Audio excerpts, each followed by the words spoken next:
오늘은 피부 관련 리터치 중에 지금까지도 많이 선호되고 있는 기법 중에 하나인 주파수 분리법에 대해서 한번 살펴볼까 합니다. 이 주파수 분리법이란 리터치 방법이 알려진 지는 꽤 오래되었죠. 주파수 분리법 내에서도 많은 변형된 기법들이 존재하기도 하고요. 자, 이렇게까지 아직까지도 많이 사용되고 있다는 것은 그만큼 이 기법이 디테일을 유지하고 소프트한 스킨을 만드는 데 있어서 아주 효율적인 방법이기 때문이 아닐까 싶습니다. 자, 그래서 오늘은 주파수 분리법에 대해서 한번 알아보는 시간을 갖도록 하겠습니다.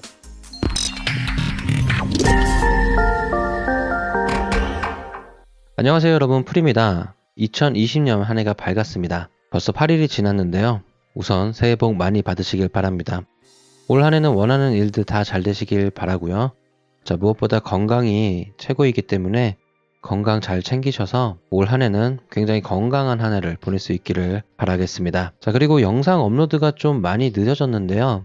원래는 일주일에 2개 이상의 컨텐츠를 제가 업로드 하려고 했었는데 이번에 좀 개인 사정이 좀 생기는 바람에 그렇게 못하게 된 점 양해 부탁드리고요. 앞으로는 여러분들께 좀 도움이 될 만한 컨텐츠들을 잘 선별을 해서 꾸준히 업로드할 수 있도록 노력하도록 하겠습니다. 자, 본론으로 들어가서 앞선 이미지에서도 보셨듯이 주파수 분리법은 이 다양한 스킨 리터치 중에 가장 보편적이 되었지만 굉장히 좋은 스킨 리터치 중에 하나입니다. 이 방법에 대해서 이해하게 되시면 아주 훌륭한 스킨 리터치를 하시게 될 텐데요. 그런데 왜 이 방법을 주파수 분리법이라고 하는 것일까요? 그것은 디지털 이미지는 크게 2가지의 영역으로 이미지가 표현이 됩니다. 바로 공간의 영역과 주파수의 영역인데요. 공간 영역은 이 픽셀 값으로 이미지가 표현되는 우리가 흔히 알고 있는 일반적인 표현 방식이고요. 주파수의 영역은 공간 주파수라는 것을 사용을 하는데 공간 영역 상에서 화소 밝기의 변화율을 표현한다 해서 공간 주파수라고 합니다. 다시 말해서 픽셀 내에서 화소 밝기의 변화율을 얘기를 하는 것이고요. 자, 그래서 주파수의 영역은 밝기가 얼마나 빨리 변하는가에 따라서 고주파의 영역과 저주파의 영역으로 나뉘게 되는 것인데, 고주파의 영역은 밝기가 빨리 변하는 영역, 인물 사진으로 보면 스킨의 텍스처 부분이나 머리카락 같은 부분이 될 것이고요. 그러니까 재질감이 느껴지는 그런 부분인 것이죠. 그리고 저주파 영역은 밝기의 변화가 상대적으로 적은 영역의 부분이기 때문에 전체적인 이미지의 컬러 영역이 됩니다. 그래서 주파수 분리법은 이 2가지의 영역을 분리함으로써 소프트함과 디테일을 동시에 강조하는 그런 기법이라고 이해하시면 되겠습니다. 자, 그럼 주파수 분리법을 한번 알아보도록 하겠습니다. 우선 주파수를 분리하기 전에 스킨에서 크게 보이는 잡티는 제거를 해줘야 됩니다. 자, 그래서 저는 미리 지금 그 작업을 해놓은 상태고요. 자, 이렇게 스킨 부분에 많은 해당하는 잡티나 아니면 이 머리카락 같은 부분을 우선적으로 좀 제거를 해놓은 상태에서 주파수 분리법을 한번 실행을 해보도록 하겠습니다. 자, 우선 주파수 분리법을 하기 위해서 레이어로 2개를 복사를 해줘야 됩니다. 근데 저는 지금 현재 이 잡티 같은 부분들을 제거를 하면서 레이어를 많이 지금 활용을 했기 때문에 레이어들을 다 담은 채로 하나 더 복사를 해서 2개를 만들어서 주파수 분리법을 한번 실행을 해보도록 할게요. 자, 컨트롤 알트 시프트 맥 사용자는 커맨드 옵션 시프트 E를 누르면 자, 이 아래 내용이 담긴 합쳐진 레이어가 만들어지게 되고요. 자, 이 상태에서 컨트롤 J 맥 사용자는 커맨드 J를 눌러서 자, 이렇게 레이어를 하나 더 복사를 해주도록 하겠습니다. 자, 이렇게 한 다음에 이름을 아래 레이어는 저주파를 담당할 것이기 때문에 로우로 설정을 해주고요. 그 다음에 상위 레이어는 고주파 영역을 담당을 할 것이기 때문에 하이로 이름을 좀 지어주도록 하겠습니다. 자, 이렇게 된 상태에서 지금 고주파 영역이 될 레이어는 잠시 꺼둔 상태로 두고요. 자, 아래에 저주파 영역이 될 레이어를 선택을 해준 다음에 이 저주파 영역은 컬러만을 담당하는 그런 레이어가 될 것이기 때문에 좀 단순화해주는 작업을 해줄 겁니다. 그래서 블러를 적용을 해서 이 레이어를 조금 단순화해주는 작업을 좀 실행을 하도록 할게요. 자, 그래서 필터에 들어가셔서 블러에 가우시안 블러를 선택을 해줍니다. 자, 그럼 이렇게 블러를 값을 적용을 할 수 있게끔 만들어졌고요. 자, 이 블러 값을 적용을 할 때 이 레디우스의 수치를 잘 적용을 시켜줘야 됩니다. 이거 좀 신중하게 선택을 해주셔야 되는데요. 왜 그러냐면 이 레디우스 값의 결정이 결국엔 고주파수와 저주파수를 나누는 기준의 역할을 합니다. 그 얘기는 뭐냐면 고주파수가 담당하는 디테일의 양과 고주파수의 디테일을 제외한 나머지 부분의 블러 값을 좀 줘서 조금 더 소프트한 느낌을 내게 할 때에 가우시안 블러의 값을 재조정할 때의 범위를 결정할 수 있는 역할을 해주게 됩니다. 지금 이 레디우스 값의 설정이 말이죠. 그렇기 때문에 이 부분을 굉장히 신중히 선택해 줘야 되는데 왜 그래야 되는지를 한번 좀 살펴보도록 할게요. 자, 우선 지금 설정된 한 요 정도의 값으로 설정을 해준 다음에 OK를 눌러주도록 하겠습니다. 자, 그러면 이렇게 블러 처리가 많이 된 저주파의 영역으로 변하게 됐고요. 자, 상위에 고주파의 레이어가 될 부분을 다시 활성화해 준 다음에 자, 이 레이어를 이미지에 들어가서 어플라이 이미지를 실행을 해줍니다.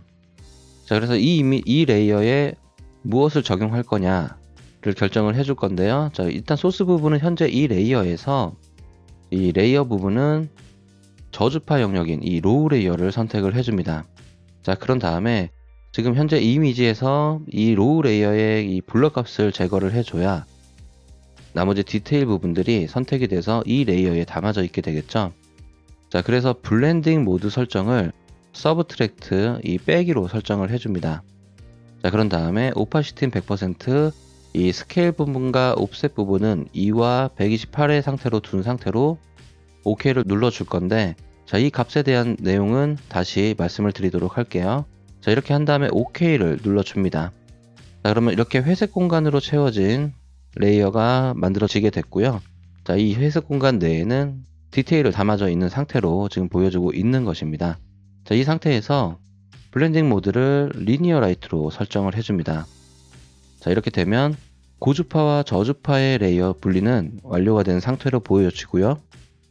자, 그래서 원본과 비교를 해보면 차이가 없죠. 자, 이렇게 나눠진 상태가 맞는 겁니다. 자, 이렇게 된 상태에서 저주파 레이어를 선택한 상태로 두시고요.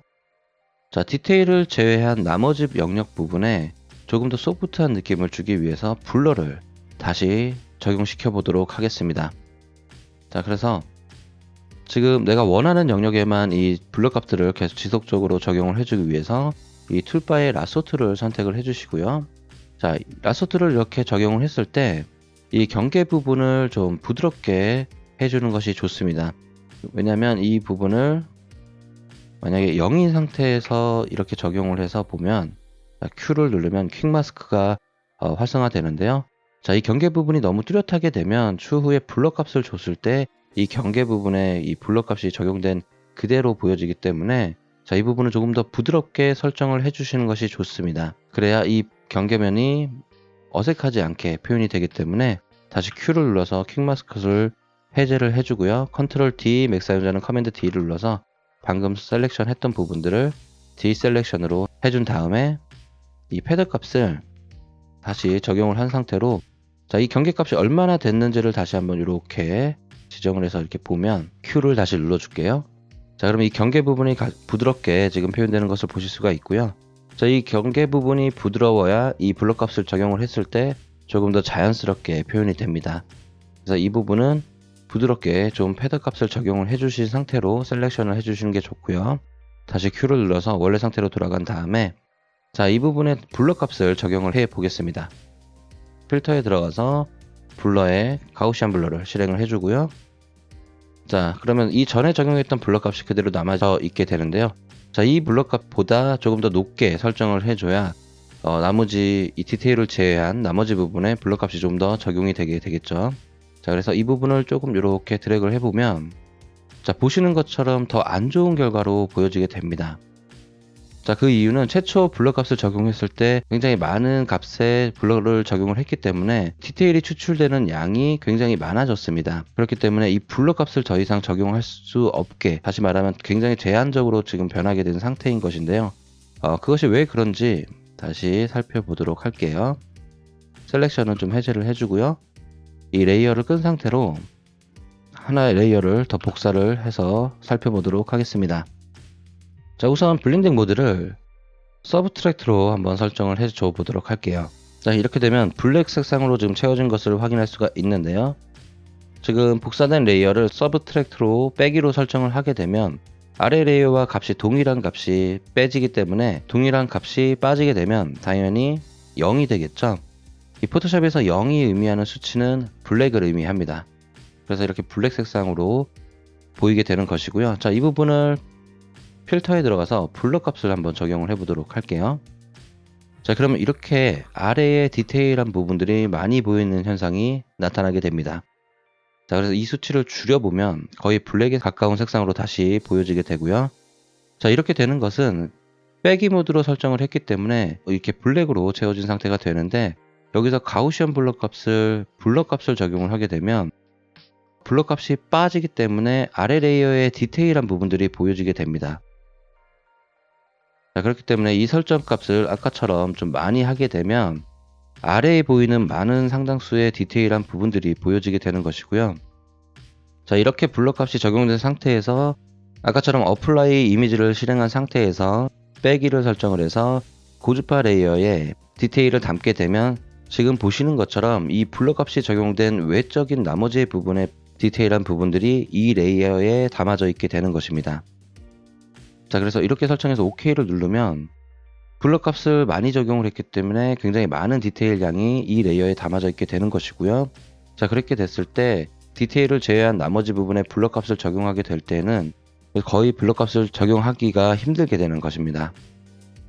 최초 블럭 값을 적용을 해줄 때 다시 돌아가서요. 자, 이 상태로 블럭 값을 이렇게 적용을 했을 때 이 부분의 값을 좀 낮춘 상태로 천천히 보면서 이렇게 적용을 해보면, 자, 적게 했을 경우에는 지금 보이는 것처럼 아래 레이어의 작은 부분에 세밀한 부분의 디테일이 추출되는 것을 보실 수가 있습니다.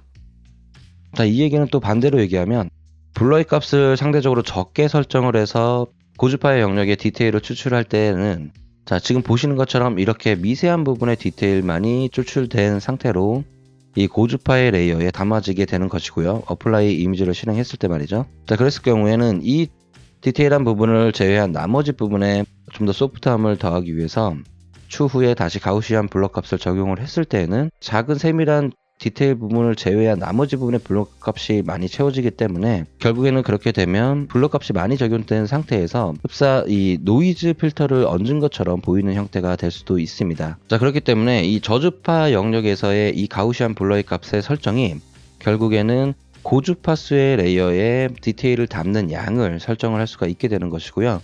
그 다음에 추후에 디테일을 뺀 나머지 값의 블럭 값을 다시 한번 적용을 할 때에 블럭 값을 적용할 수 있는 나머지 부분의 범위를 정하게 되는 기준점이 되는 것입니다. 자, 그렇게 됐기 때문에 이 블러의 최초 적용 값이 중요하다고 지금 말씀을 드렸던 거고요. 자, 그래서 이 정도의 범위를 그러면 어느 정도까지 지정을 해줘야 되는 것이냐? 자, 그거는 사실 정답은 없습니다. 왜냐하면 촬영되는 환경들이 다 다르기 때문에요. 촬영을 할 때 카메라 선택도 다 다르고, 카메라 선택이 달라지게 되면 그 카메라에서 이미지를 담는 CCD의 사이즈도 다 다르기 때문에 그렇게 되면 결국 이미지의 픽셀 값도 다 달라지게 되죠. 자, 그런 다음에 그 촬영할 때의 렌즈군의 선택도 다 다르고요. 그렇게 되면 해상도의 차이도 조금씩 있을 것이고, 그 다음에 촬영을 할 때 라이트의 사용 유무도 이 피부의 질감을 디테일을 살리는데 굉장히 많은 차이를 주기 때문에 그런 여러 가지 환경의 요소들 때문에 결국에는 이 주파수 분리법을 할 때 이 가우시안 블럭 값은 얼마를 줘야 되는지의 정답은 사실은 없습니다. 자, 그러면 어떻게 적용을 해주는 게 좋냐? 다시 이 상태를 잠시 꺼둘게요. 그 다음에 이 레이어들은, 적용했던 레이어들은 이미 다 지우고 다시 시작을 해보도록 하겠습니다. 자, 그래서 두 개의 레이어를 일단은 복사를 해주죠. 그 다음에 이 부분은 저주파의 레이어가 되고요. 그 다음에 이 부분은 고주파의 레이어가 됩니다. 고주파의 레이어는 잠시 꺼두고요. 자, 그래서 방금처럼 했던 것처럼 이 블렌딩 모드를 서브트랙트로 변경을 해 놓습니다. 자, 그럼 빼기 모드로 설정이 돼서 지금 블랙으로 같은 값이 빠졌기 때문에 보이게 되고요. 자, 이 상태에서 방금 했던 방법처럼 블럭 값을 한번 적용을 해봅니다. 자, 지금은 블럭 값이 많이 적용이 됐기 때문에 상당수 아래 레이어의 디테일한 부분들이 굉장히 많이 보이게 되는 형태가 됐고요. 자, 이 부분을 쭉 줄이신 다음에 조금씩 적용을 해봅니다. 자, 그럼 이 질감이 굉장히 미세한 부분이 보여지게 되고요. 이 값이 늘어나면 늘어날수록 디테일이 보이는 정도가 좀 많아지게 되죠. 자, 그래서 이 부분이 디테일이 원본 레이어와 비슷해 보이는 정도의 수준까지 블럭 값을 적용을 해줍니다. 자, 저는 현재 이 이미지에서는 한 이 정도의 수치가 맞는 것 같아요. 그래서 이 상태에서 OK를 눌러준 다음에, 자, 그러면 아래 레이어가 지금 디테일이 이 정도로 보이는 정도의 선까지 지금 유지를 한 상태가 된 것이고요. 자, 그래서 이 블렌딩 모드를 다시 노멀로 놓습니다. 자, 그러면 블럭 값이 적용된 정도가 확인을 해보면 이 세부 질감은 안 보이는 정도의 상태가 됐고요. 자, 그리고 이 주근깨 같은 부분들은 아직도 조금 보이는 정도의 상태가 되어졌습니다. 그러니까 여러분의 이미지에서도 블러 값을 적용할 때 이 정도의 값이 보이는 정도의 값이 표준의 정도라고 볼 수가 있을 것 같습니다. 자, 그래서 이 정도로 설정을 해준 상태에서 상위에 고주파 레이어가 될 부분을 켜주시고요. 자, 그런 다음에 이미지에 다시 어플라이 이미지를 실행을 해줍니다. 자, 그런 다음에 레이어는 아래 레이어, 로우 레이어를 선택을 해줘야 되고요. 자, 블렌딩 모드는 빼기로, 서브트랙트로 설정을 해주고, 오파시티는 100, 그 다음에 스케일 값은, 자, 이 스케일 값은 1과 2 사이의 값을 적용을 시켜줄 수가 있는데, 자, 1로 설정했을 경우에는 보시는 것처럼 상당수 많은 양의 그 디테일 부분을 강화시킬 수가 있습니다. 그렇기 때문에 원본보다는 강한 이 디테일의 강도를 설정을 해줄 수가 있기 때문에 원본과 전혀 다른 디테일을 보여주는 이미지가 되는 경우가 생기고요. 그래서 이미지를 원본과 최대한 비슷한 강도로 설정을 해줄 거면 2를 선택을 해줘야 좀 더 소프트한 효과를 낼 수가 있습니다. 자, 이런 상태에서 옵셋 값은 이 디테일을 제외한 나머지 부분의 색상의 정도를 결정을 해줄 수가 있는데, 그래서 이 부분을 낮춰주게 되면 이렇게 어두운 상태로 적용이 되게 되고요. 이 반대로 밝게 설정을 해주면 이렇게 밝게 디테일을 제외한 나머지 부분은 밝게 처리가 되게 됩니다. 근데 128로 설정을 해준 이유는 추후에 우리가 블렌딩 모드 설정을 컨트라스트 그룹의 리니어 라이트로 설정을 해줄 건데요. 이 컨트라스트 그룹의 특징은 50% 그레이는 표현이 되지 않는 상태로 적용이 되게 됩니다. 자, 그렇기 때문에 128이라는 수치는 포토샵에서 0에서 255까지, 다시 말해서 총 256단계의 색상의 단계를 가지고 있는데 128로 설정을 해주게 되면 정확하게 50% 그레이로 설정이 되게 됩니다. 한번 확인을 해볼게요. 자, 컬러 픽업 창을 활성화를 해주고요. 자, 이 RGB 값을 128, 그 다음에 128로 설정을 해주면 밝기가 정확하게 50%인 그레이 색상으로 설정이 되게 됩니다. 자, 그렇기 때문에 다시 이미지에서 어플라이 이미지를 실행을 해준 상태로요. 자, 이 상태에서 128로 설정을 해줬다는 것은 그 디테일을 제외한 나머지 부분의 색상은 50% 그레이 색상으로 채워주겠다는 것을 의미를 합니다. 그렇기 때문에 이 상태로 OK를 눌러주면, 자, 이렇게 회색에 그리고 디테일이 담아져 있는 이미지로 남아져 있게 되고요. 자, 그래서 블렌딩 모드 설정을 이 상태에서 리니어 라이트로 설정을 해주면 회색 부분은 보이지 않은 상태로 이 디테일 부분만 밑에 저주파 레이어와 같이 적용이 되면서 보이는 것을 확인할 수가 있습니다. 자, 그런데 컨트라스트 그룹이 50% 그레이는 감춰준다고 얘기를 했었는데, 그럼 다른 모드를 설정을 해줘도 되지 않냐고 물어보실 수가 있어요. 자, 그럼 오버레이는 보면, 자, 이렇게 블러 값이 아래 레이어가 좀 보여지면서 표현이 되고 있죠. 그리고 반대로 소프트라이트도 이렇게 보여지게 되고요. 자, 하드라이트도 아래에 소프트한 부분들이 좀 많이 보이는 형태로 보여지게 됩니다. 자, 비비리 라이트는 리니어 라이트와 굉장히 같아 보이긴 하지만 그래도 이 세밀한 디테일한 부분들을 보면 블러 값이 아직 적용된 상태로 보여지게 되죠. 자, 그런데 리니어 라이트로 이렇게 설정을 하게 되면 정확하게 원본 이미지와 같아 보이는 효과를 낼 수가 있습니다. 자, 그것은 리니어 라이트는 리니어 닷지와 리니어 번의 조합입니다. 이 리니어 닷지와 리니어 번의 특징은 100% 블랙과 화이트의 색상에도 색상에 영향을 미칩니다. 그렇기 때문에 리니어 라이트로 설정을 해주면 회색 부분은 감춰졌지만 그 나머지 외적인 부분의 모든 값에, 모든 컬러 값에 이 디테일한 값이 모두 적용된 상태로 남아져 있기 때문에 원본과 같은 효과를 낼 수가 있게끔 되는 것이고요. 자, 그렇게 해서 이렇게 리니어 라이트로 설정을 해준 다음에 보시면 고주파와 저주파로 나누는 레이어 작업은 끝났고요. 그래서 확인을 해보면 원본과 똑같게 아까처럼 설정된 것을 보실 수가 있습니다. 자, 이 상태에서 이제 디테일을 제외한 나머지 부분에 블러 값을 한번 적용을 해보도록 할게요. 그래서 밑에 레이어를, 아래의 저주파 레이어를 선택을 해준 상태에서 아까처럼 내가 원하는 부분에 이렇게 라소트를 활용을 해서 이 부분에 블러 값을 적용을 해보도록 하겠습니다. 자, 다시 필터에 들어가서 블러에 가우시안 블러를 선택을 해주고요. 최초 적용했던 가우시안 블러 값이 보여지게 되는데, 이제는 가우시안 블러를 적용할 수 있는 범위가 상당히 넓어졌습니다. 그래서 이 이후의 값을 이렇게 적용을 해도, 자, 보시는 것처럼 이 디테일을 제외한 나머지 부분들이 소프트해지는 것을 확인할 수가 있고요. 자, 이 부분을 쭉 올려서 보면, 자, 확대해서 보면, 자, 원본의 디테일을 거의 유지한 채로, 그렇죠? 원본의 재질감들을 유지한 채로 지금 블러 값이 적용이 되는 것을 볼 수가 있습니다. 자, 그렇게 되면서 이 디테일한 부분들을 제외한 나머지 부분들의 얼룩덜룩한 부분들이 깨끗하게 처리가 되면서, 자, 지금 이 스킨이 좀 정리되는 모습을 좀 확인하실 수가 있습니다. 자, 그래서 이 블러 값을 어떻게 적용하느냐에 따라서, 자, 이 방금 가우시안 블러 값을 적용하는 범위를 확대를 할 수가 있고, 그 다음에 고주파수의 디테일을 담는 정도를 결정을 해줄 수가 있기 때문에 가우시안 블러의 최초 적용 값이 기준이 된다고 말씀을 드렸던 것입니다. 그래서 자, 이렇게 쭉 적용을 해서 이 더 얼룩덜룩한 부분이 보이지 않는 선까지 너무 과하게 가면 아까처럼, 자, 이렇게 이 경계 부분의 색들이 더 많이 타게 되면서 어색한 이미지가 될 수가 있거든요. 자, 이렇게 되지 않는 선까지 블러 값을 적용을 해주시면 굉장히 깔끔한 스킨을 만들 수가 있게끔 됩니다. 고주파의 그 디테일을 담아둔 상태로 말이죠. 자, 그래서 적용 전과 적용 후를 보면 상당수 많은 부분의 피부의 질감을 깨끗하게 만들 수가 있고요. 자, 이 상태로 OK를 눌러주도록 하겠습니다. 그 다음에 컨트롤 D, 맥사용자는 커맨드 D를 눌러서 셀렉션을 해제 주고요. 자, 그래서 고주파와 저주파를 나누게 되면 이렇게 깨끗하게 스킨을 만들 수가 있게끔 되고요. 자, 이 나머지 영역들도 똑같이 라소트를 활용해서 적용을 해주면 됩니다. 자, 그럼 적용을 해볼게요.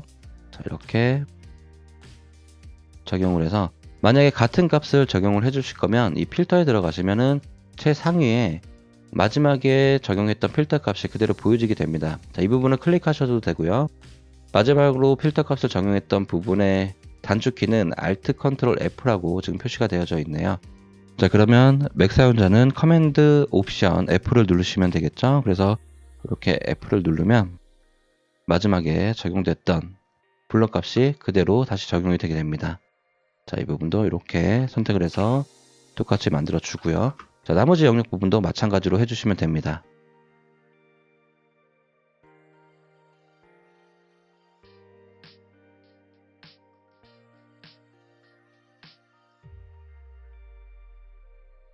자, 이렇게 블러 값은 적용이 다 완료가 됐고요. 여러분께서 느낀 부분이 있으실지는 모르겠으나, 자, 이 저주파와 고주파 영역으로 나눴을 때의 단점이, 이 주파수 영역의 단점이 하나 있습니다. 자, 이렇게 블러 값을 적용을 해주게 되면 이 섀도우와 하이라이트 부분이 조금 뭉개지는 현상이 좀 나타나게 됩니다.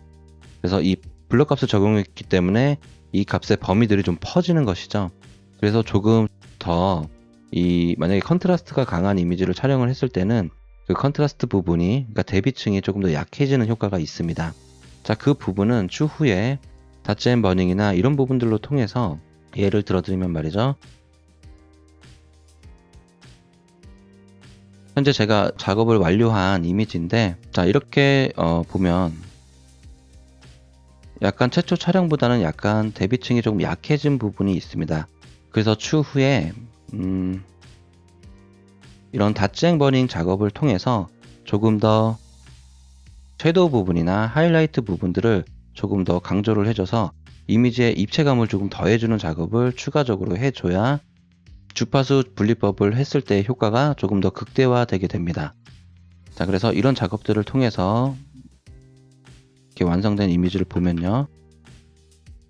이런 이미지에서 이 주파수 분리법을 통해서, 그리고 또 그 추후에 다치 앤 버닝을 시도를 해줘서 입체감이 좀 많이 느껴지고, 그리고 깔끔한 이미지로 이렇게 만들 수가 있게끔 됩니다.